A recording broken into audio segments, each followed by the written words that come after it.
મિર્ચી morning. અમદાવાદમાં એવા કેટલા લોકો હશે જેમણે રથયાત્રા કદી જોઈ જ નહીં હોય? તમે જોઈ છે રથયાત્રા? ટીવી પર નહીં, લાઈવ નરી આંખે દર્શન કર્યા છે કદી રથના?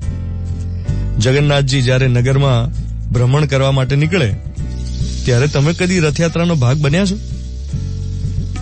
તો એવા તો કેટલાય લોકો હશે જે દર વર્ષે રથયાત્રાના ફોટોઝ માત્ર બીજા દિવસે પેપરમાં જુએ છે. એમના માટે તો રથયાત્રા એ આવે ને જાય. પેપરમાં ફોટા જોયા, ખાલી એટલું જ ખબર કે રથયાત્રા નીકળી હતી અમદાવાદમાં. બાકી એ દિવસે શોપિંગ થાય, નવું વ્હીકલ છોડાવવાનું હોય, કંઈક નવું કામ કરવાનું એનું મુહૂર્ત હોય, નવી ઇલેક્ટ્રોનિક આઇટમ ખરીદવાની હોય, તો એ બધું અષાઢી બીજના દિવસે લોકો કરતા હોય. પણ રથયાત્રા ખરેખર કેવી હોય એ જોયું ના હોય. અચ્છા, ચલો ઈદની વાત કરીએ. આજે ઈદ છે, ચાંદ મુબારક બધા મુસ્લિમ મિત્રોને. હવે ખરેખર કેટલા લોકો એવા છે જેમણે ઈદનું સેલિબ્રેશન નજીકથી જોયું હોય, ખબર હોય કે ઈદ આવી રીતે સેલિબ્રેટ થાય. એકચ્યુઅલી એમને ખબર હોય ખરી કે ઈદ આવી ગઈ, પણ એમાં શું થાય એ નજીકથી જોનાર કેટલા? આવા તો ઘણા તહેવારો છે જે આવે ને જાય, પણ આપણે એને આમ માણતા નથી. ખરેખર તો આપણને રજા એટલા માટે મળતી હોય છે કે તહેવારને આપણે સેલિબ્રેટ કરી શકીએ, પણ આપણી પ્રાયોરિટી કંઈક બીજી હોય. લિસ્ટ બનાવો ને તો ઘણા બધા તહેવાર એવા મળશે જે તમે કદાચ નજીકથી ના જોયા હોય. સંવત્સરી હોઈ શકે, પતેતી, ગુરુ નાનક જયંતિ, ચેટીચંદ.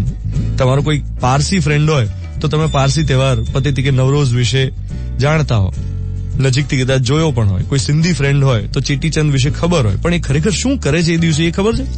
પંજાબી દોસ્ત હોય તો કદાચ તમે ગુરુદ્વારાનું લંગર ખાધું હોય. બાકી કેટલા બધા તહેવારો એવા કે જે માત્ર આપણે નામથી જ ઓળખતા હોઈએ, એનું એસેન્સ ના ખબર હોય. રથયાત્રાનું તો કેવું છે, એમાં તો સ્પષ્ટ ભાગ જ પડી જતા હોય છે. પશ્ચિમ અમદાવાદ ને પૂર્વ અમદાવાદ. પશ્ચિમ વાળાને તો અડધાને જાણે પડી જ ના હોય, ખબર જ ના હોય કે આ શું છે. આજનો મોર્નિંગ મંત્ર: આપણા સિવાયની એ દુનિયા છે, એનો લાવો લઈએ, એની એ સુંદરતાને માણીએ. તહેવારના માત્ર નામ જ નહીં, એના સેલિબ્રેશનનું એસેન્સ શું છે એ પણ જાણીએ. એકવાર માણી જોઈએ, કારણ કે દરેક તહેવાર એક આખા કલ્ચરની ઝાંકી કરાવતું હોય છે, એક આખી લાઈફસ્ટાઈલનો પરિચય આપતું હોય છે, અને એક જુદી દુનિયા દેખાડતું હોય છે, અને એ બહુ શીખવાડી જાય. ઘણીવાર બીજા કલ્ચરનો તમે થોડો અભ્યાસ કરો તો તમને પણ કંઈક નવું જાણવા મળે અને જીવનમાં ઉતારવા મળે. 7:15 થઈ રહ્યા છે. મિર્ચી 98.3 સાંભળી રહ્યા છો તમે. આજે 26 જૂન 2017 સોમવારની સવાર. હું છું ધ્વનિત તમારી સાથે. Good morning my dear.